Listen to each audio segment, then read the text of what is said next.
Nuestra invitada de hoy es la profesora Diana María Lozano Prat, quien recientemente recibió la calificación de tesis laureada en la defensa de su tesis doctoral titulada Observatorio Mediático Escolar, un espacio para la lectura y la comprensión de los lenguajes digitales y su relación con el poder. Les cuento que Diana María Lozano Prat obtuvo su título de magíster en Comunicación y Educación de la Universidad Distrital Francisco José de Caldas, donde actualmente es profesora e investigadora. Posee una especialización en procesos lectoescriturales de la Uniminuto y es licenciada en Lenguas Modernas de la Universidad Inca de Colombia. Profesora Diana, bienvenida a los micrófonos de la UD Estéreo. Para empezar, ¿cómo viviste el momento de la defensa de tu tesis y qué significó para ti recibir la calificación de laureada? Gerardo, muy buenos días a ti y a toda la audiencia del programa Voces y Devenires. Muy contenta y muy honrada de estar en tu programa. Y pues bueno, sí, fue un momento de mucha emoción, de mucha alegría, de mucha satisfacción, pues por ese logro obtenido después de un esfuerzo muy grande que se realizó en torno a a esa implementación y luego esa reflexión relacionada con la lectura y comprensión de los lenguajes mediáticos y pues esa relación de estos lenguajes con el poder. Entonces fue un proceso bastante complejo, pero de mucha,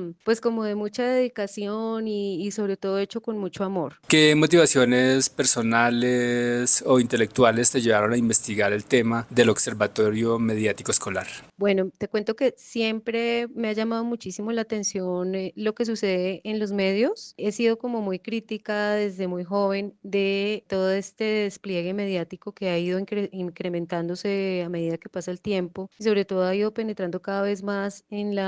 la vida de las personas. Se ha vuelto cada vez más individual el uso de los dispositivos y el acceso a las pantallas. Y todo esto pues me ha ido inquietando a lo largo de los años, pensando efectivamente en lo que sucede con estos contenidos, en la música, en, bueno, los videos, en todos los contenidos que llegan a los jóvenes y pues como en la influencia que ha tenido efectivamente todos estos mensajes y estos discursos en la construcción de nuestra identidad, incluso como colombianos, pero también en nuestra subjetividad. Pensando en eso, efectivamente, en el colegio, ya siendo docente, he querido siempre trabajar e implementar actividades, ejercicios, estrategias pedagógicas enfocadas en que los y las jóvenes analicen y los niños y las niñas analicen los contenidos que ven y escuchan. Porque, pues, lo digo también por experiencia propia, cuando yo era joven, recuerdo mucho que uno estaba como muy influenciado siempre por las narrativas de las series de Estados Unidos, por la música también de Estados Unidos. Es decir, en esa época la influencia de Estados Unidos y de toda su industria cultural sobre los jóvenes en Latinoamérica fue impresionante. Entonces, digamos que eso también, pues, de alguna forma en ese momento uno como que no lo percibe, simplemente uno pues recibe toda esa información, pero con el tiempo uno sí empieza a analizar, bueno, y lo nuestro qué, bueno, y nosotros por qué simplemente absorbemos toda esa información y como que la adaptamos a nuestra vida, a nuestra realidad, a nuestra cotidianidad y no hacemos un análisis de eso. Entonces, efectivamente yo me puse como a mirar ese contexto llevado pues a la escuela, mirar cómo todo esto podría ser visto también en ese escenario escolar, en el contexto del lenguaje, en el contexto de lengua castellana incluso, que es la asignatura que he estado direccionando durante estos años. Y entonces pensando en eso, pues he estado trabajando, pues ese tipo de estrategias que te mencionaba hace un momento, que tienen que ver con mirar estos contenidos, analizarlos, cuestionarlos, tomar distancia y sobre todo distancia crítica, hacer como una revisión y también una resignificación de todos estos mensajes, ¿no? Pensando también críticamente a propósito de ellos, cómo nos construyen como ciudadanos, cómo nos construyen nuestra identidad, nuestra forma de ver el mundo. Entonces, pues ese ha sido como un poco esa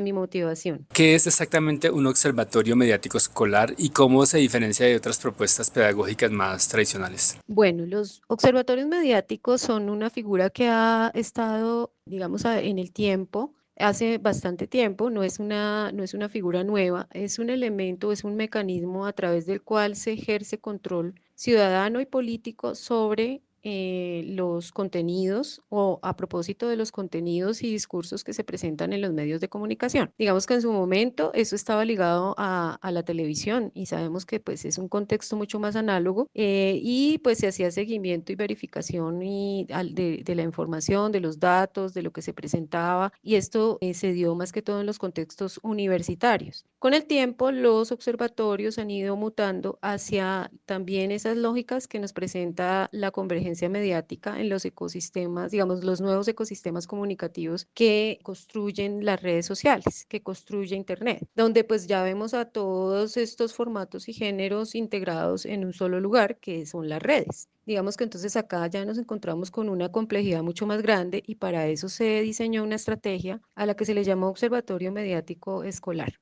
Digamos que aquí atendiendo a una población que no había sido como contemplada o tenida en cuenta en esta cuestión de los observatorios, que es a la población o es a la audiencia juvenil e infantil y juvenil, digamos niños de bachillerato, pero que todavía siguen siendo pues menores de edad y jóvenes entre los, digamos en el caso de esta implementación, se trabajó con niños de octavo y noveno. Perdón, octavo, noveno y décimo. Entonces son ciclos, digamos, como desde los 12, 13 años, perdón, de los 13 a los 16 años. Digamos que es un contexto en el cual pues no se han hecho muchos observatorios, creo que muy, muy escasos dentro de la búsqueda que se hizo y nos encontramos con que fue necesario también hacer un ejercicio pedagógico, digamos, de mediación pedagógica, pero también de mediación simbólica. En ese sentido, la mediación pedagógica lo que buscó fue organizar didácticamente, pedagógicamente, las acciones que se iban a llevar a cabo en el observatorio, teniendo en cuenta también los procesos de comprensión que tenían los chicos, que tienen los chicos de estas edades, sus intereses, también sus necesidades y cómo haciendo pues efectivamente toda una revisión por todos sus hábitos de consumo y sus conocimientos en cuanto a elementos como la competencia mediática. Entonces, digamos que el observatorio tiene de particular que tuvo pues esos dos momentos, una mediación pedagógica, pero también una mediación simbólica que tiene que ver con el análisis de estos contenidos en clave de cómo se entiende culturalmente, simbólicamente, lo que los estudiantes ven y consumen en las redes y en los medios de comunicación. Entonces, esto ya entra a ser un análisis de, bueno, hay una serie de elementos que se dan incluso desde el punto de vista de la creación del contenido, es decir, el punto de vista técnico, en los que ya está inserto el aspecto, lo simbólico. Porque cuando yo encuadro una imagen, cuando yo organizo un plano, cuando yo organizo un ángulo, cuando yo organizo una manera de presentar la realidad, allí ya está interfiriendo varias cosas, ¿no? Entonces ahí ya está uno mirando aspectos que tienen que ver con lo discursivo, con lo retórico, es decir, digamos que esa parte entonces se organiza así, una parte pedagógica que organiza las acciones, ¿sí? Y otra parte simbólica que se ocupa de hacer esos análisis para que los y las estudiantes tuvieran la posibilidad de mirar los contenidos de manera crítica, pero que también se convirtiera en un ejercicio también que para ellos fuera agradable, que para ellos fuera un encuentro con lo mediático desde el conocer cómo funcionan los medios. Entonces ahí se construyó un elemento que también fue interesante, que fue el colaboratorio, que fue un espacio dentro del mismo observatorio que le permitía a los jóvenes interactuar entre ellos y construir propuestas nuevas de sentido a propósito de esos contenidos que ellos miraban y analizaban en el observatorio. Tu tesis plantea una lectura crítica de los medios digitales en relación con el poder. ¿Podrías compartirnos un ejemplo concreto de cómo trabajaste ese enfoque con estudiantes o docentes? Para esta cuestión del poder se tomó en cuenta una clave analítica llamada la sociosemiótica en el Colegio Francisco de Paula Santander con estos estudiantes que te comentaba, chicos de octavo y noveno de ciclos 4 y 5. Digamos que aquí lo que le interesa a la sociosemiótica es mirar la relación de los signos con su interpretación y esa interpretación cómo afecta la vida de las personas. Digamos que en este sentido, los discursos, digamos, todos los contenidos, tanto de imágenes, de texto, son signos que es necesario mirar, digamos, analizar y cuestionar y confrontar,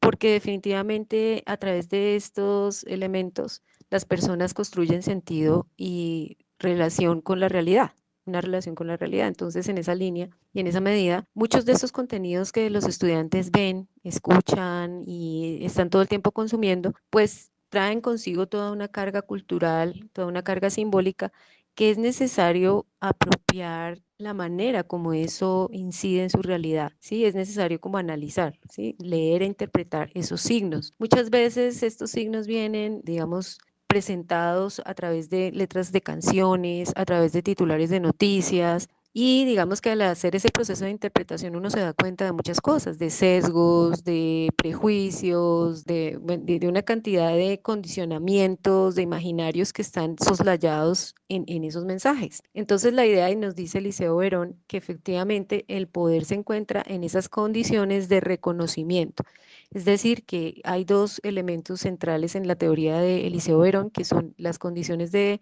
producción y las condiciones de reconocimiento. En ese proceso de mirar las condiciones de producción, uno puede hacer un análisis de lo ideológico. Y en el proceso de mirar las condiciones de reconocimiento, es decir, cómo las personas asumen, apropian, si construyen esa relación con esos signos, esos serían los procesos o las condiciones de reconocimiento. Digamos que entonces se hizo un proceso donde primero se hizo un análisis de las condiciones de producción, haciendo también una lectura en clave de contrato de lectura, y el contrato de lectura pues es ese vínculo entre el lector y el soporte, digamos, es como ese lector se encuentra con el soporte y se construye una relación entre esos dos elementos, entre el soporte y la lectura de ese soporte. Entonces, digamos que el soporte, por ejemplo, la prensa, y bueno, la prensa tiene como toda una construcción, una superestructura, unos elementos que pues Eliseo nos brinda unas claves muy interesantes, Eliseo Verón, unas claves muy interesantes para poder analizar esos contratos de lectura y mirar cuál es esa relación, esas relaciones que se construyen desde el contrato de lectura que nos van haciendo visibles las ideologías, ¿no? Como las ideologías que hay detrás y los sesgos y como todas estas formas, estas modalidades del decir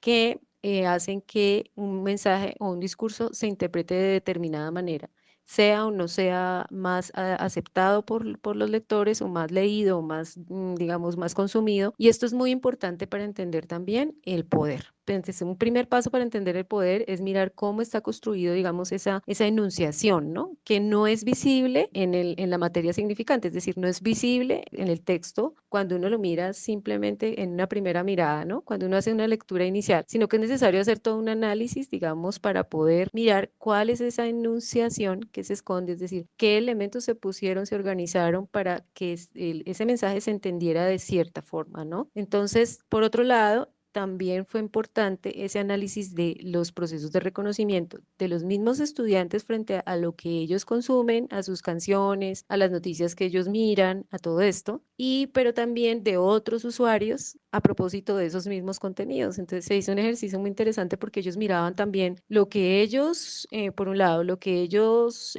decían a propósito de las canciones, pero también lo que otros usuarios dentro del contexto del colaboratorio, es decir, de sus propios compañeros e incluso de otros comentarios que habían en las redes a propósito de esos contenidos, y ellos hacían un análisis de cómo eso era interpretado ese mensaje. Y ahí es donde, digamos, uno puede encontrar esas relaciones de poder, es decir, si el mensaje fue efectivo o fue, digamos, acertado, o me refiero yo a su efectividad en términos de lo que se propone el soporte, ¿no? No de lo que uno quisiera o lo que uno deseara que fuera, sino de lo que el soporte se propuso para construir esa relación con el lector y de esa manera, pues, también construirle una visión de mundo a partir de todos estos mensajes. Y muchas veces se encontraba en los estudiantes y en las voces de esos mensajes y esos comentarios sesgos que era muy difícil de remover, es decir, cosas que las mismas canciones, los mismos contenidos les reafirman a los jóvenes, que ellos los reafirman porque también desde sus casas, desde sus realidades, de sus contextos, ellos tienen eso interiorizado.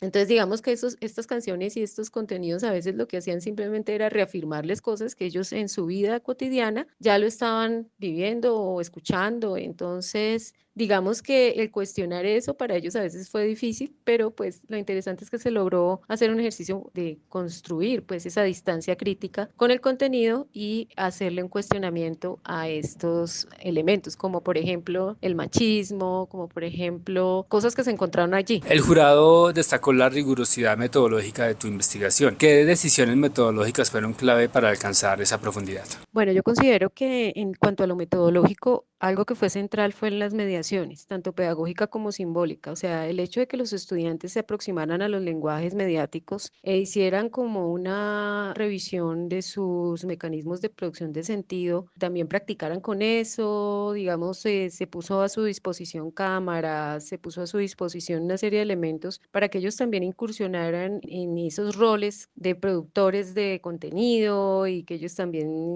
se sintieran como parte de ese proceso de creación y de estar pues, al otro lado de lo mediático, digamos, estar detrás de la cámara o estar delante del micrófono o poder como entender también esos procesos que se dan en esos contextos mediáticos. Entonces creo que eso fue central y también pues mirar esa parte de cómo a través de ciertos elementos como los colores, como la forma en que se organiza un plano, como todas estas cosas que ya había mencionado, efectivamente a partir de todos estos elementos también se puede generar todo digamos, una construcción de sentido. Entonces creo que esto fue central. Y luego la otra parte que tiene que ver ya con lo simbólico, que es ese análisis del contrato de lectura, de esa mediación simbólica donde pues los estudiantes también hacían este ejercicio de analizar contenidos, de mirar pues estos elementos que constituían todo el discurso, que creo que fue algo que para ellos fue muy novedoso y también muy sorprendente porque ellos decían, bueno, es que son una cantidad de elementos que están allí que uno digamos, no advierte o que uno no está consciente de eso. Entonces ellos ver esa profundidad de lo que implica analizar un medio, analizar un discurso en los términos de ellos, porque todo se puso pues en los términos y en los niveles de comprensión de los estudiantes. Sin embargo, ellos decían, sí, es que esto es sumamente complejo en el sentido de que tiene muchas cosas que uno tiene que mirar. No se trata de una cosa que uno mira a la ligera, sino que es algo que uno tiene que mirar con mucho detalle. Entonces, creo que eso fue central, ¿no? Creo que eso en la estrategia pedagógica, la estrategia, perdón, metodológica, el hecho de que ellos hayan podido tener pues esa mediación, esa posibilidad de colaboratorio, ese diálogo entre ellos para poder hacer esos análisis, ¿no? ¿Qué le dirías a otros investigadores o educadores que están empezando a explorar temas similares en sus contextos escolares? Bueno, yo les diría que, digamos que es desafiante, no voy a negar que es desafiante, pero que hay muchas formas de abordarlo y que nosotros podemos desde el colegio, desde los contextos educativos, abordar esos temas y creo que es necesario, importante, porque hoy en día la influencia, la incidencia, la penetración que tienen estos contextos, estos ecosistemas comunicativos es absoluta y creo que, pues, digamos que está sobrepasando y de alguna manera desbordando la escuela, ¿no? Digamos que estas formas de producción de sentido es necesario mirarlas, analizarlas, cuestionarlas, revisar definitivamente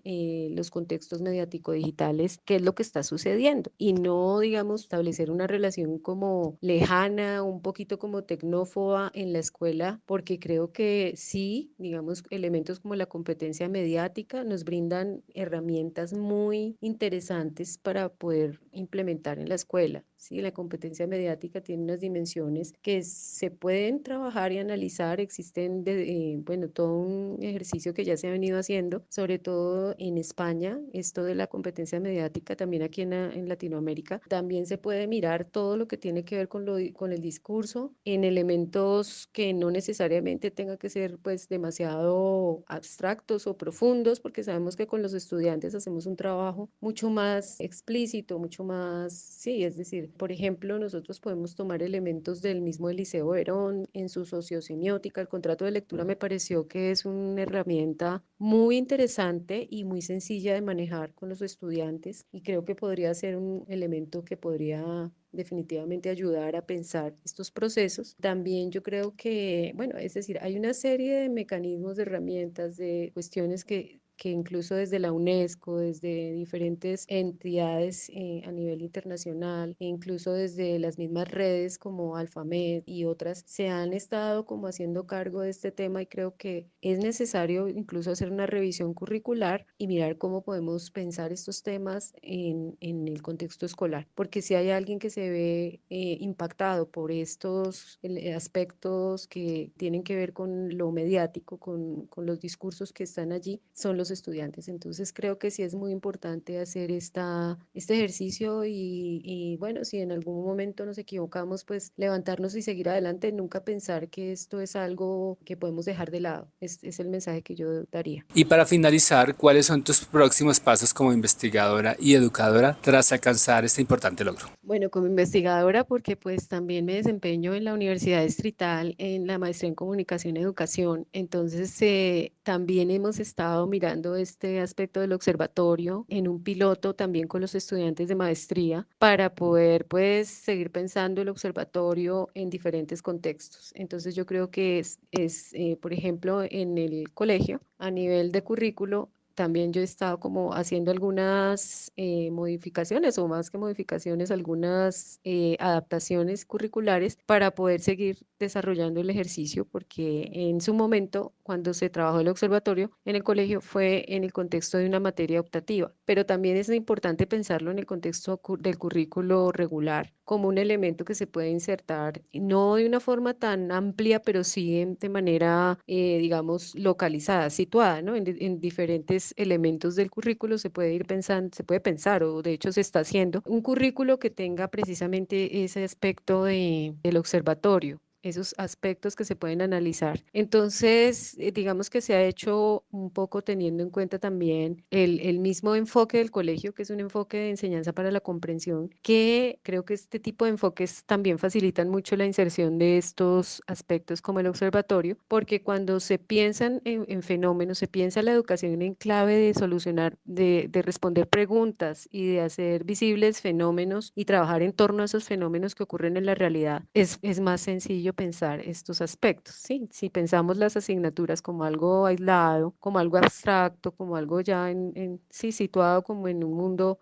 que a la larga no se conecta con la cotidianidad y la realidad de los jóvenes, pues es más complejo, creo yo. Entonces, ese es el desafío, ¿no? Pensar la escuela también de otra manera, pensarla también en clave de estas nuevas configuraciones de sentido que está presentando la realidad a partir de